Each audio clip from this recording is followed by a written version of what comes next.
Olá pessoal, bom dia! Hoje é sexta-feira, nono ano, minha turminha favorita. E hoje, pessoal, nós estamos aqui para apresentar para vocês então as últimas aulas dessa semana, que são uma aula de redação, uma aula de matemática, uma aula de geografia e uma aula de educação física, que ocorrerão nessa videoaula nessa mesma sequência. A primeira aula, uma aula de redação, ministrada pela Miss Cristiane. A segunda aula, uma aula de matemática, ministrada pelo Mr. Matheus. A terceira aula, uma aula de geografia, ministrada pelo Mr. Sench. E a quarta aula, uma aula de educação física, ministrada pelo Mr. Igor. Pessoal, como ao longo de toda essa semana, estou deixando aqui o momento exato de que cada uma dessas aulas começam, junto com a agenda do dia. Desejo a vocês uma ótima sexta-feira. Aproveitem aí o final de semana, ok? Nos vemos, pessoal, na semana que vem. Fiquem com Deus. Tchau, tchau.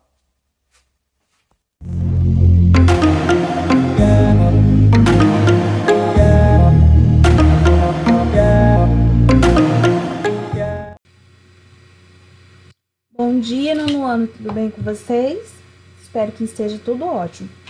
Hoje, sexta-feira, nós temos aí uma aula de redação, então nós seguimos aí o nosso horário oficial de aulas, em que temos aula de redação toda quarta e toda sexta-feira. Nas aulas passadas, nós fizemos exercícios, atividades, enfim, desenvolvemos conteúdos aí em torno de documentos, né, de materiais, na verdade, que não eram o livro didático. Hoje nós estaremos aí utilizando o livro didático. Nós falaremos aí sobre tipos de discurso e, né, tem a proposição aí de exercícios, né, que começam aí na página 73 e vai até a página 75, ok? Pra gente seguir aí, eu vou precisar que vocês abram aí o livro, né, na página 73. Iniciaremos aí a nossa aula. Eu estarei intercalando aí as explicações e mais a leitura dos exercícios, tá bom? Então, tipos de discurso. No exercício número 1, fala o seguinte: leia os trechos extraídos do conto O Homem Bicentenário. Então, 1. Êndio Martim disse obrigado e ocupou a cadeira que lhe foi indicada. 2. Em voz baixa, no imperturbável tom de respeito que os robôs sempre usavam com as criaturas humanas, o médico respondeu: creio que não estou entendendo. A que operação o senhor se refere e quem seria submetido a ela? Então, temos aí, né, dois trechos aí. Notem que tem dois verbos aí em destaque. Esses verbos, né, tem o verbo e em seguida tem a fala. Então, eles servem aí para indicar que tá vindo aí uma fala. Vai ter um assunto aí, né, vai ter uma fala de alguém. Aparece aqui, a fala aparece entre aspas. E no outro aqui, né, tem-se o verbo, os dois pontos, o travessão e a fala aqui do personagem. Então, essa é uma das diferenças aqui entre esses dois trechos. Em ambos trechos são apresentadas falas de personagens. Que recurso gráfico foi apresentado para indicar as falas? Recurso gráfico aí diz respeito aí à pontuação, né? O que é recurso gráfico? Né? Já está relacionado aí à pontuação, à acentuação. Então, é o que você vai observar aí para responder a letra A. B. A fala dos personagens foi apresentada de forma direta ou por intermédio da voz do narrador? Então, teve um narrador aí por trás dessas falas? Ou foi sem narrador? C. Os verbos em destaque foram empregados com que objetivo? Que classificação eles recebem? Então, até já meio que respondi essa igual que foi o objetivo de utilizar esses verbos aí. Eu só não falei da classificação. Verbos que indicam que após a utilização deles vem uma fala, eles são chamados de verbo de elução. Os verbos de elução, eles são responsáveis por indicar que tem o verbo e depois dele vem, né, tem-se uma fala. Isso é conteúdo do 7º ano. Então, estavam estudando isso há um mês, 2 meses atrás. Então, esses verbos aqui são verbos de elução e eles, né, eles têm como objetivo aí indicar que vem uma fala em seguida. E aqui com vocês. Quando a fala do personagem é apresentada de forma direta, sem intermédio do narrador, e introduzida por um verbo de elução, ocorre discurso direto. Então, aqui nesses exemplos, nós temos aqui 2 exemplos de discurso direto. Tranquilo? Temos os verbos de elução e temos a fala aí, que é o discurso direto. 2. Leia o trecho de um conto de José J. Veiga, que narra as aventuras vividas na Ilha dos Gatos Pingados. Você vai ler esse texto aí em voz alta, vai dar pausa aí no seu vídeo e vai fazer a leitura, tá? A. As falas dos personagens foram apresentadas de forma direta ou indireta? Explique. Então, foi o quê? Foi de forma direta? Apareceu sem narrador, sem nada? Ou foi indireta? Dá um exemplo aqui para vocês. Hipoteticamente, nós estamos lá na sala de aula e eu chego e falo, preciso falar com... deixa eu pegar um nome. Com José. Eu preciso falar com José. Aí vocês olham para mim e vão me responder onde que está José. Quando eu faço essa pergunta direta aí, é um discurso direto. Agora, eu vou lá e tenho a mesma fala, só que um outro aluno diz o seguinte: a professora de língua portuguesa veio aqui na sala e perguntou por onde, né, onde está José. Aí eu já tenho um discurso indireto, que eu não tenho a fala direta com o meu interlocutor. Eu tenho esse intermédio de uma terceira pessoa que está, né, narrando, que está contando aí, falando a minha pergunta, o que foi dito. Tranquilo? B. Sublinhe no texto expressões que indicam o tipo de discurso empregado. Então, você vai voltar aqui no texto e vai sublinhar, né, o tipo de discurso que foi empregado aí nesse trecho. C. Para indicar cada fala dos personagens, foram empregados alguns verbos. Explique o sentido que eles expressam. Então, você vai explicar aí qual que é o sentido expresso por esses verbos, né, que apresentam aí nas falas dos personagens. As falas dos personagens apresentadas de forma indireta por voz do narrador caracterizam um discurso indireto, que é o que eu dei o exemplo aqui para vocês lá da sala de aula. Nesse discurso, normalmente aparecem os verbos de elução, que indicam a fala dos personagens, seguidos da conjunção que. Todas as vezes aí que vocês estiverem fazendo referência, estiverem lendo, estiverem produzindo, estiverem respondendo alguma coisa que tenha esse discurso indireto, né, que o narrador está recontando uma fala de outra pessoa, por diversas vezes essa fala vem né, introduzida aí pela conjunção que, tá? Vamos aqui pro 3. Além dos discursos direto e indireto, há outro que se mistura a esses dois. Para compreendê-lo melhor, leia este trecho do romance Vidas Secas, do escritor Graciliano Ramos. A obra retrata a luta de uma família de retirantes nordestinos, vítimas da seca pela sobrevivência. No trecho são apresentados os pensamentos da personagem Baleia, a cachorra da família. Vou ler esse trecho para vocês. Baleia encostava a cabecinha jatingada na pedra. A pedra estava fria. Certamente, Sinhá Vitória tinha deixado o fogo apagar-se muito cedo. Baleia queria dormir. Acordaria feliz, num sonho cheio de preás, e lamberia as mãos de Fabiano, um Fabiano enorme. As crianças se espojariam com ela, rolariam com ela num pátio enorme, num chiqueiro enorme. O mundo ficaria todo cheio de preás, gordos, enormes. Então é um trecho aí, né, de um clássico da literatura brasileira, do Vidas Secas, do Graciliano Ramos.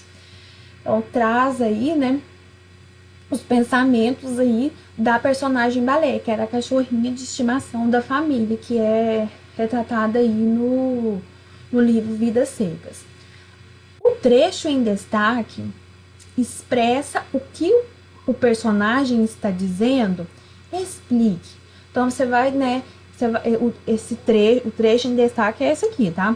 Ele expressa o que o personagem está dizendo, explique. Então você vai, né, nós temos aí duas partes aí para que a sua resposta, né, seja completa. Você vai dizer, né, se expressa sim o que a personagem está dizendo e vai explicar se sim ou não.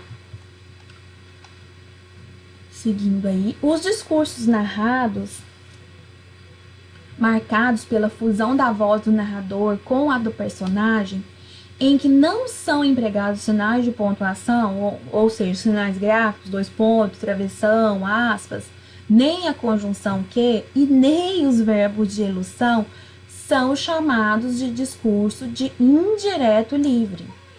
Esse tipo de discurso, meninas, ele é utilizado para expressar pensamentos, emoções, né? O que a pessoa está sentindo, reflexões. Então, ele é utilizado para mostrar o que o personagem está sentindo, o que ele está pensando. Nele são conservadas as interrogações, as exclamações e as frases que os personagens supostamente diriam. Então, aí entra no universo interior, tá? Essa questão do discurso indireto livre, ele faz suposições, ele mistura aí, né, essa questão aí do pensamento, do sentimento, e ele não tem os sinais gráficos, né, como foi dito, 2 pontos, travessão, aspas, nem a conjunção que, e também, né, não tem os verbos de elução, que nós falamos agora há pouco.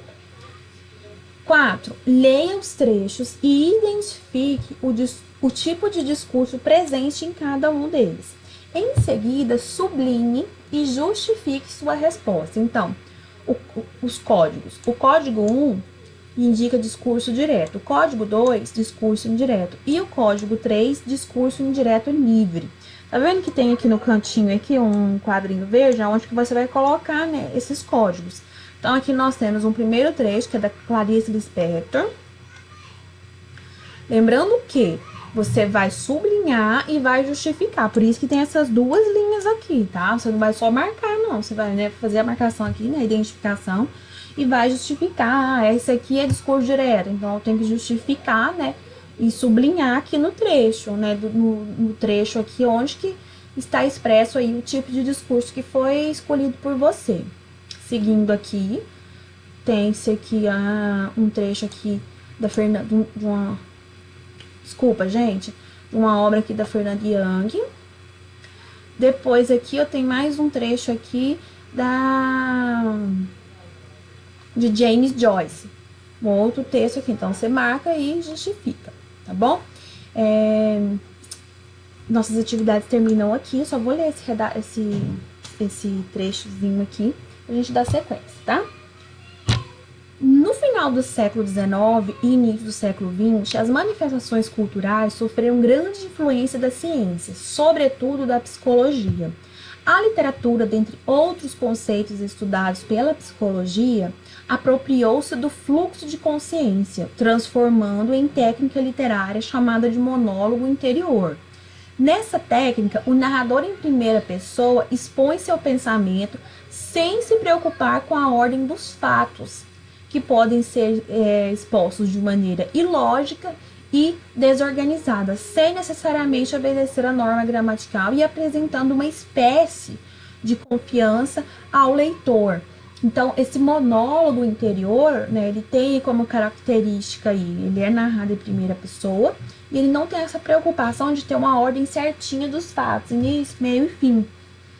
Ele conta essa história, né, ele reconta essa história, esse monólogo interior, como se o confidente, o leitor ou o espectador, enfim, como se ele já entende, se ele estivesse participando junto de quem está contando a história, como se ele já soubesse Está conversando consigo próprio e como se a outra pessoa soubesse o que está passando dentro de si.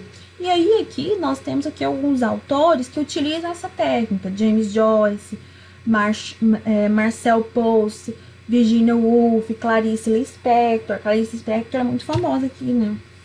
Na nossa literatura. Por mais que ela não seja brasileira, mas ela se consolidou, né, dentro da literatura aqui no nosso país. Então essa questão aí do monólogo interior, o fluxo de consciência, tá? Aí vocês vão responder as atividades, né, que são essas que foram propostas, e vai postar lá no Google Classroom, porque eu vejo aí quem realizou, quem fez a atividade, tá bom, meninos? Beijo pra vocês, ótimo final de semana, tudo de bom, aproveitem e até segunda-feira. Tchau, tchau!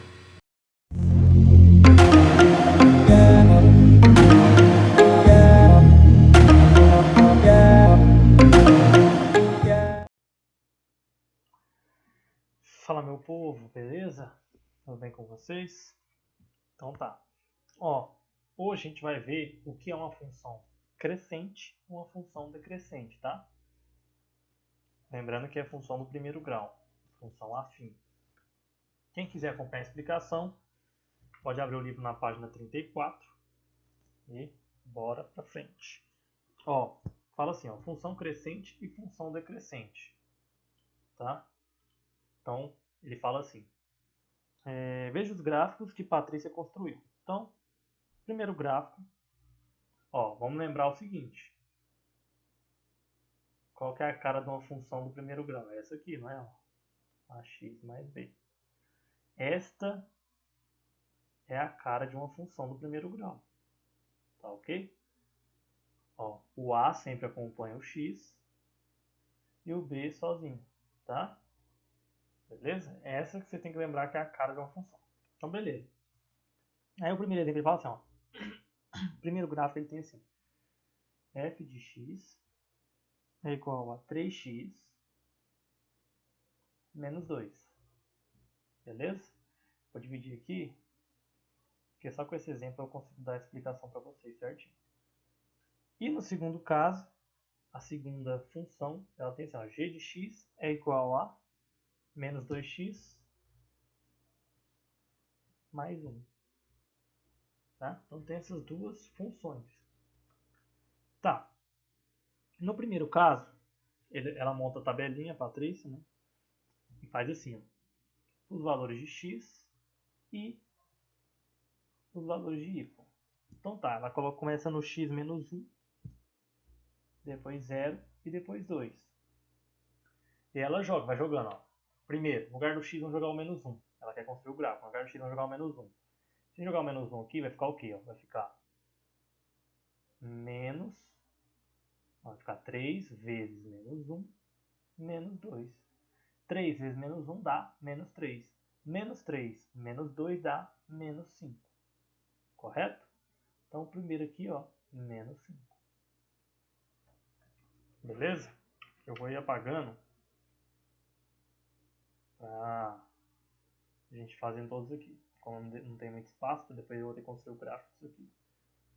Então tá. Depois, ela joga o x igual a 0. Vai ficar assim, ó. 3 vezes 0, menos 2. 3 vezes 0, 0. 0 menos 2, menos 2. Correto? Então, quando x é 0, y é menos 2. E por último, dá para responder aqui. E por último, x igual a 2. Então a gente vai jogar aqui, ó. 3 vezes 2, menos 2. 3 vezes 2, 6. 6 menos 2 dá 4. Então, quando o x é 2, o y é 4. Então, notem que a partir do momento que eu vou aumentando o x, ó, tá vendo que eu estou aumentando o x? Ó, comecei no menos 1, fui para 0, depois fui para 2. Eu fui aumentando.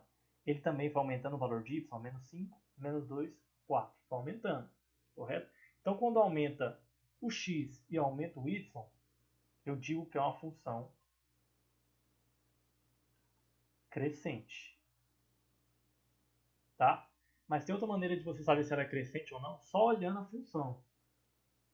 Essa aqui no caso, né? Só olhando essa função aqui, ó. Como, Matheus? É só vocês olharem o termo que acompanha o x. O termo que acompanha o x é o 3, não é? Não está 3 positivo? então ela é crescente. Tá? Aqui, ó, nesse outro exemplo, 2 é negativo, tá? 2 negativo, o termo que acompanha o x, é sempre o termo que acompanha o x, não é esse aqui não, viu, gente? Não é esse segundo aqui não, é o termo que está junto do x, está multiplicando o x. Você olha, se ele for negativo, é decrescente, tá? Função decrescente, beleza? Então tá, ó, aí agora é só construir o gráfico. Vou construir aqui mais ou menos, mas no livro de vocês já tem, né? Vou construir aqui só para vocês verem. Quem tiver dúvida ainda na hora de construir um gráfico. Então tá. Aí coloca os valores de 0, menos 1, 0, 1, 2. Vai até o 2x só, né? Esse aqui é o x, esse aqui é o y. E o y vai de menos 5. Vai ficar assim, ó. Menos 5, menos 4, menos 3, menos 2. E acho que ficou pouco. Então deixa eu fazer mais um aqui. Menos 5 é aqui. E aqui, 1, 2, 3, 4. Beleza. Ó, então quando x é menos 1 nós está aqui, não é? Menos 1, 0, 1, 2. Aqui é menos 1, menos 2, menos 3, menos 4, menos 5. Aqui é 1, 2, 3, 4. Então, ó, quando x é menos 1, o y é quanto? Menos 5, não é? Então eu venho aqui e ligo, ó. Liguei. Quando x é 0, aqui, o y é quanto? Menos 2, não é? Então vem e liga aqui, ó. Então tá marcado aqui. E quando x é 2, o y é 4. Então vem e liga aqui também. Beleza? Então agora a nossa reta vai ficar assim, ó. Não vai ficar tão reto que eu tô sem régua, viu, gente? Ah, vai ser difícil. Aí ficou assim mesmo. Igual dando no livro aí, ó. Beleza? Então, é isso aqui. Não tem segredo, tá, gente? É simples. A mesma coisa aqui, ó. O exemplo aqui, ó. Construir o gráficozinho. A planilhinha, né? Tá.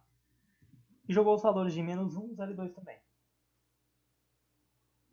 No lugar do x, vamos jogar menos 1 então primeiro. Fica assim. Menos 2 vezes menos 1 mais 1.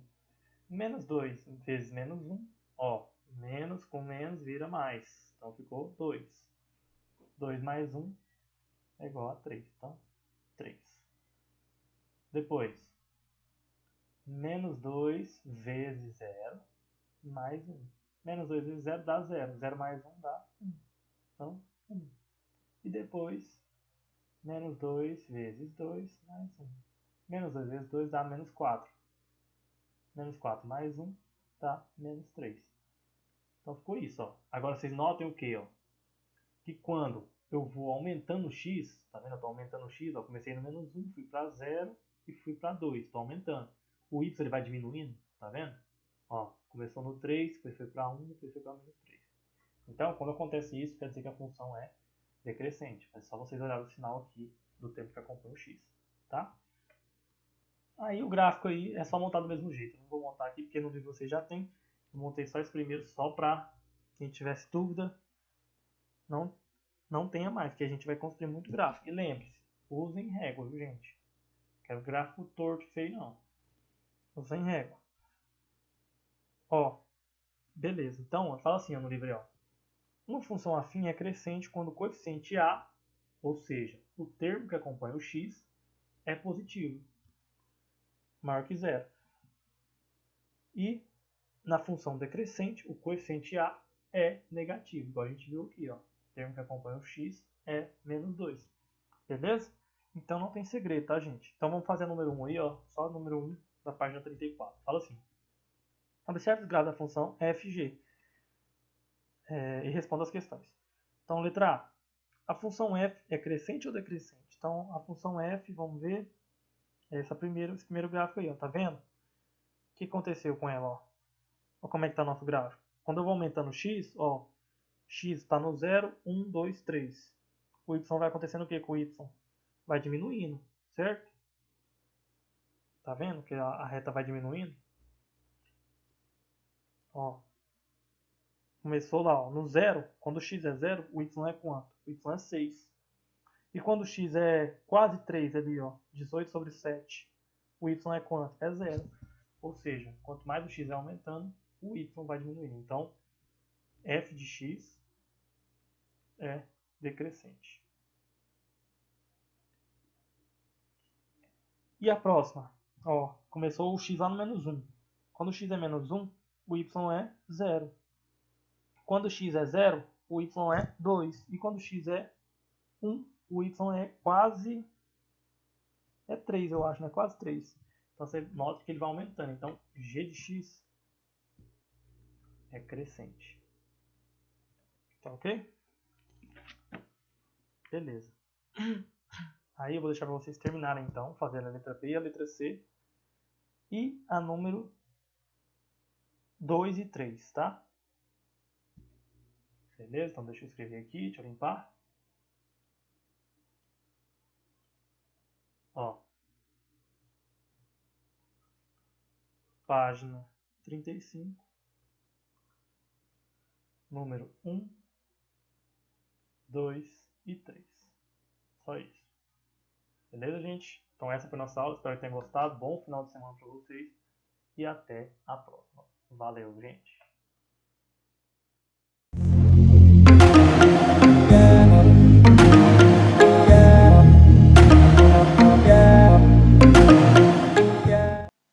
Olá, nono ano, bom dia! Então, nós estamos aqui na plena sexta-feira para dar continuidade, então, com as nossas aulas online de geografia. Pessoal, bem provavelmente você está vendo esse vídeo hoje, sexta-feira. Você acabou de ter uma live comigo, né? Nessa live nós fizemos a resolução de exercícios lá da página 22, 23 de vocês. Acabamos de fazer essa correção. E hoje eu queria dar continuidade, então, do nosso conteúdo, já na página 25 de vocês, do capítulo 2, ou perdão, do capítulo 4, aqui, ó, então, falando um pouco sobre a economia asiática, né? Capítulo 4, a partir da página 25, beleza? Então, o tema da aula de hoje é sobre economia asiática. Nós falamos algumas características gerais sobre a Ásia e hoje, então, nós vamos falar um pouco sobre a economia. Como é que é a economia na Ásia, beleza? Bom, vamos lá. Pessoal, primeira coisa, a gente tem que fazer uma revisão zona aí da matéria. Nós vimos que a distribuição da população, ela é irregular. Existem países densamente povoados e existem lugares na Ásia de extremo vazio. Lembra que lá no norte da Rússia, na região da Sibéria, existe um vazio demográfico, enquanto que China, Índia, Bangladesh, né, nós temos densidades demográficas bastante elevadas. Um controle demográfico sobre o planejamento familiar, nós acabamos de resolver isso lá na nossa live, né? Nós tínhamos a política do filho único na China, então há um controle, um planejamento familiar, os indicadores sociais, né? Falamos um pouco sobre o quanto os níveis de IDH, os índices de IDH têm subido entre os países asiáticos, né? Essa é uma tendência entre os países em desenvolvimento. Falamos sobre a grande diversidade cultural e, óbvio, religiosa dentro da própria Ásia. Nós chegamos a comentar em uma das nossas aulas que grande parte das grandes religiões que existem no mundo hoje, judaísmo, cristianismo, né, islamismo, budismo, shintoísmo, a origem delas é asiática, né? Elas nasceram na Ásia. E os governos teocráticos, né? Nós vamos ver isso principalmente mais para frente, de governos que são liderados também pelo poder religioso, ou seja, a figura religiosa, ela também tem poder político dentro daquele país, beleza? A gente vai ver isso também mais para frente, tá? Bom, pessoal, então vamos lá dar continuidade. Essa foi um pouco do que nós comentamos até o momento sobre Ásia. E então hoje eu quero continuar, né, que a gente avance falando um pouco sobre a economia asiática. Bora lá.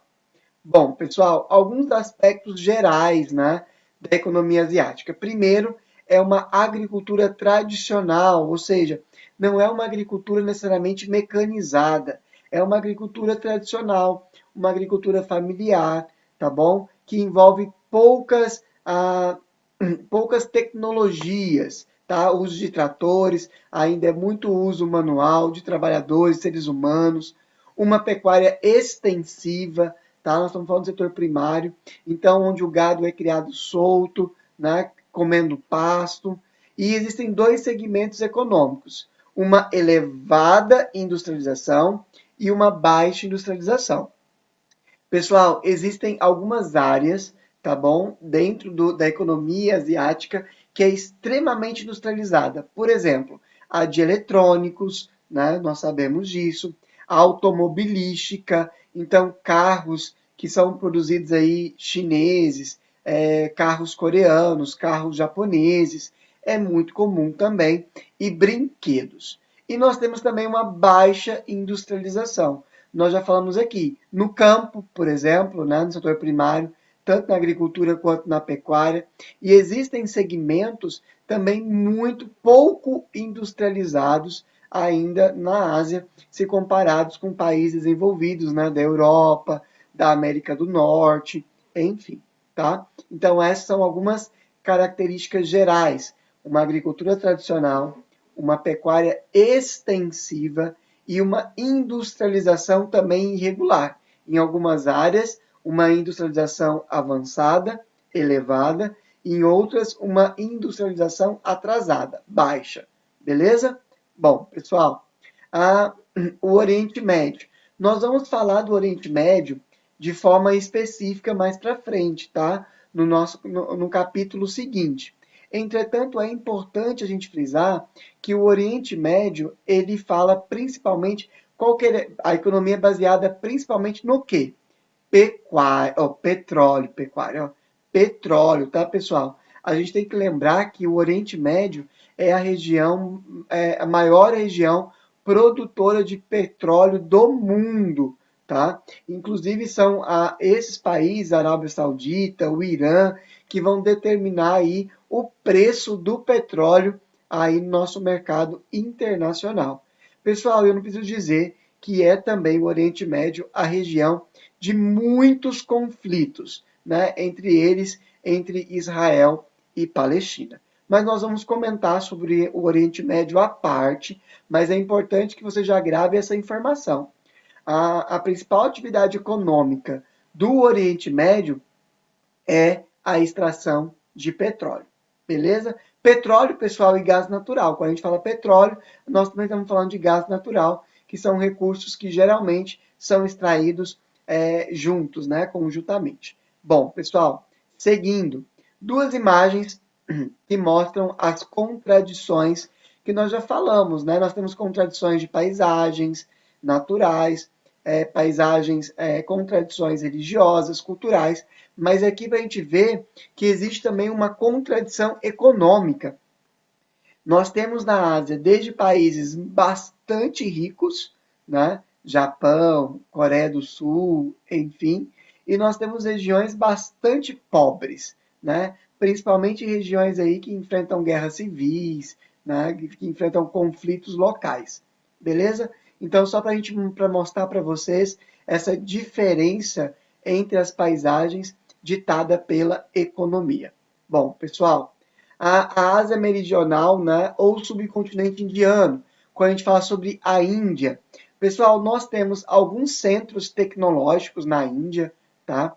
Inclusive, existe até uma curiosidade, grande parte dos call centers, sabe aquele povo do telefone, de cartão, dos Estados Unidos, ficam na Índia. A Índia também fala inglês, né? E aí grande parte do call center dos Estados Unidos fica na Índia.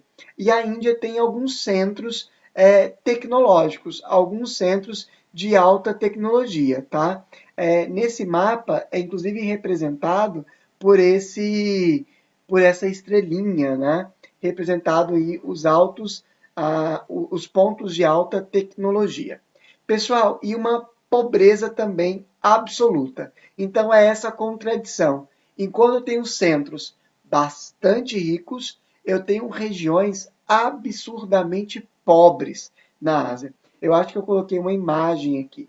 Essa imagem, pessoal, é uma imagem da Índia, né?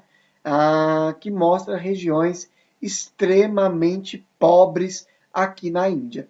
Então, nós temos desde regiões bastante ricas até regiões extremamente pobres. Qualquer semelhança com o Brasil, pessoal, não é mera coincidência. A Índia também foi colônia de exploração por muito tempo, né? Ela entrou no capitalismo de forma tardia, é um país subdesenvolvido que apresenta suas contradições, assim como o Brasil, econômicas. E assim como o Brasil, que nós temos áreas bastante ricas, nós temos outras regiões bastante pobres. Isso também acontece na Índia, beleza? Vamos lá, seguir. Aqui, isso também é na Índia. Regiões de alta tecnologia, tá? Regiões ricas que se contrapõem a essas regiões bastante pobres, né? Bom, pessoal, Sudeste Asiático, né? Quando nós falamos do Sudeste Asiático, principalmente nessa região, né, das Filipinas, nós temos que entender que o comércio aqui, as indústrias, elas são formadas basicamente por transnacionais, ou seja, por multinacionais, sejam elas japonesas, que é aqui do vizinho, né, do sul asiático, ou sejam elas americanas ou estadunidenses. Pessoal, lembrando que também essa região tem investido bastante em educação e também é um polo de exploração de petróleo, tá? Então nós temos indústrias que vieram de outros países para essa região em busca da mão de obra, em busca da matéria-prima, tá bom? Mas também a exploração de petróleo. E por fim, pessoal, o Extremo Oriente, né? Onde nós temos o Japão, a China e os tigres asiáticos. E eu não preciso dizer, pessoal, que essa região é uma das mais ricas de toda a Ásia, né? Grande parte da tecnologia, do PIB, né, da Ásia se concentram nessa região do Extremo Oriente, do Japão, China e tigres asiáticos. O Japão, né, como um país desenvolvido, a China, que transitou entre um país subdesenvolvido, hoje é um país em transição, e os tigres asiáticos. Quem são os tigres asiáticos, né? São esses países aqui que eu deixei em vermelho. Coreia do Sul, Singapura, Hong Kong, Taiwan, Malásia, Filipinas, Tailândia e Indonésia.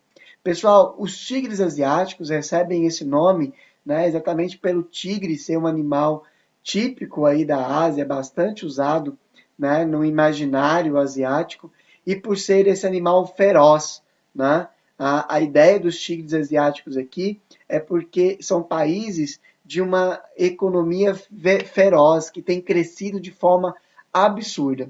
E em alguns livros, pode ser que vocês encontrem sobre os dragões asiáticos, tá bom? Que são sobre alguns desses países.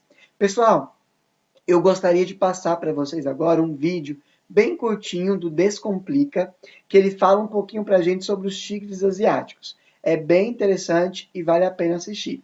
Vamos lá assistir o vídeo para a gente entender um pouquinho mais sobre os tigres asiáticos e já já a gente retorna, tá bom? Então, bora pro vídeo. Partiu!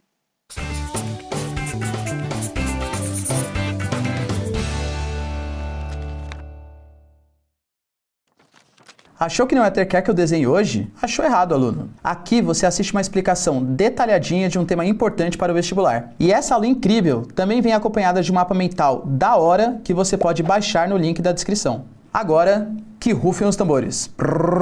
O tema de hoje é tigres asiáticos. Não é o tigre do clipe da Katy Perry e nem do cereal que você compra com a sua mãe na feira do fim do mês. Só que antes, aquele recadinho de sempre, né, meninas? Se inscreva aqui no canal e deixe seu like e comentário no vídeo. E ative o Jingle Bells para receber as notificações do Descomplica. Ah, pera lá que tem mais.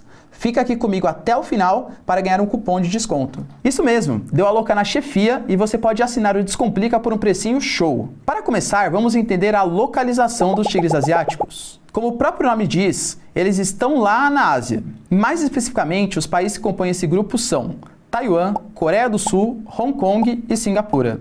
Agora que você já está situado no planeta Terra, vou te falar um pouquinho sobre a origem desses países. Os tigres asiáticos surgiram em 1970, na Guerra Fria, numa busca dos Estados Unidos de fortalecerem o seu queridinho, o capitalismo. Teve muita grana dos americanos investida nesses países para tentar conter o avanço do socialismo disseminado pela falecida União Soviética. Essa meiuca aí do Sudeste Asiático cresceu muito por conta da força que os americanos deram, viu? Entre os anos de 1980 e 1990, a região apresentou um dos maiores índices de crescimento econômico do mundo. Loucura, loucura, loucura, né? E como eu disse antes, o investimento em capitalismo lá foi pesado. Com isso, a industrialização fincou seus pés e se desenvolveu. Nessa história, é importante você ficar ligado no modelo econômico que foi adotado. Lá, a industrialização foi orientada para a exportação. Mas o que é isso, professor? A também conhecida plataforma de exportação é um modelo que investe muitíssimo na modernização dos produtos internos. Em palavrinhas mais jovens, as indústrias do país precisam sempre estar descoladas para concorrer com as transnacionais e também mostrarem todo o seu potencial tecnológico que o país tem, sacou? Uma coisa muito importante ao falarmos de plataforma de exportação é associarmos ao modelo de substituição de importação, que aconteceu na América Latina. Esse tipo de economia, ao contrário do que eu falei sobre os tigres asiáticos, é voltado para o mercado interno. Fica ligadíssimo nessa parada, porque o vestibular adora falar sobre esse assunto, hein? Eu já falei muito de governo de lá, governo de cá, mas qual é o papel do Estado nessa brincadeira? Para o sucesso do modelo econômico que eu falei anteriormente, o governo precisa ser firme. O regime centralizador que existia na Coreia do Sul e em Singapura na época também foram fundamentais. Mas o que eles fizeram de tão importante? Algumas das medidas foram incentivos fiscais às exportações, desvalorização da moeda, medidas protecionistas contra os concorrentes estrangeiros, grandes investimentos em educação e infraestrutura de transporte e energia. Vale ressaltar a importância da educação nesse processo todo, galera. Formar e capacitar trabalhadores e pesquisadores fez com que ficasse mais fácil incorporar novas tecnologias no processo produtivo. E depois de todo esse esforço, é óbvio que tiveram consequências, né? Como eu disse, todos os envolvidos eram altamente qualificados e o preço do trabalho desses caras era baixo. Mas é aquilo, né? O mundo gosta de uma mão de obra boa e barata. E com esses dois Bs, o produto dos tigres asiáticos eram altamente competitivos no mercado global, o que fez com que a industrialização se acelerasse muito. Mas tudo passa, tudo muda. Tá, vai, parei com esse momento filosofia. Apesar do momento brisa, tudo que eu falei é verdade, tá? Até os tigres asiáticos sofreram algumas mudanças recentes. O tempo para eles foi tão bom quanto foi para Madonna. Agora eles vendem produtos de alto valor agregado, principalmente componentes para computadores e microeletrônicos. A educação de qualidade aumentou a renda per capita, que produziu um mercado consumidor interno significativo, sobretudo na Coreia do Sul. E é por isso que a gente vê muitos smartphones irados sendo lançados por lá. Outra mudança importante foi o aumento do custo da mão de obra e a valorização de suas moedas. Isso tem estimulado esses países a investir em novos setores industriais, mais avançados tecnologicamente. Quando os tigres asiáticos focam nesses novos setores, eles transferem as indústrias tradicionais para outros países da região, criando assim os novos tigres asiáticos: Indonésia, Vietnã, Malásia, Tailândia e Filipinas. Agora, os olhares dos Estados Unidos, da Europa e do Japão, e até dos velhos tigres asiáticos, estão voltados para esses jovens produtores de roupas, calçados, alimentos e brinquedos, justamente por oferecerem uma mão de obra mais barata e muito mais matéria-prima que os seus irmãos mais velhos. E aí, meus tigrezinhos lindos? Vocês gostaram? Se a resposta foi sim, querido professor, baixe esse mapa mental que está no link da descrição, deixa seu like e comenta pra gente um outro tema que você queira que apareça aqui no Quer Que Desenhe. Não menos importante, se inscreva no nosso canal e ative o sininho para receber a notificação sempre que tiver uma novidade. Vocês pensaram que não ia dar cupom hoje, né? Pega esse que tá aparecendo aqui para vocês e assina o Descomplica com desconto. Vem estudar logo com a gente. Por hoje é só, pessoal. Quem falou aqui com vocês foi o professor Ricardo. Beijos, abraço e tchau, e até a próxima. É isso aí, pessoal. Então, esses são os tigres asiáticos, né? A importância dos tigres asiáticos. Pessoal, e para finalizar, eu separei aqui com uma imagem Made in China, né? E aí, pessoal, ou seja, fabricado na China. Hoje, grande parte dos nossos produtos que nós temos nas nossas casas, nos nossos lares, são produzidos hoje na Ásia. São produzidos aí nesse gigante econômico que é a China. Pessoal, e atenção, apesar da China ser um país subdesenvolvido, ela é um país rico, tá bom? E bastante já industrializado. e por isso que grande parte dos nossos equipamentos eletrônicos vem aí da China, tá bom? Pessoal, na próxima aula, então, eu queria deixar uma atividade para vocês, tá? Eu vou deixar escrito também lá no Google Classroom, uma atividade bem facinha, bem simples para vocês. Nessa atividade, pessoal, vai ser da página 39 de vocês, tá bom? Então, vocês vão responder aí só a página 39, vão tirar aquela fotinha marota e vão colocar lá no Google Classroom para mim. Lá no campo de trabalhos do aluno, vai ter um tópico de geografia, vai estar com a data de hoje, tá bom? A atividade lá da página 39. E aí você vai subir nesse lugar para mim, porque aí lá eu vou conseguir atribuir uma nota para vocês, tá bom? Valendo nota, galerinha. Então, página 39 de vocês. Pessoal, no mais, né? É isso. Eu gostaria de me despedir aqui de vocês, desejar a vocês uma boa aula, né? Aqui que continua, que vocês tenham aí um ótimo final de semana. Qualquer dúvida, me coloco à disposição de vocês, beleza? Pessoal, fiquem com Deus. Até semana que vem. Nos vemos. Bye, bye. Falou!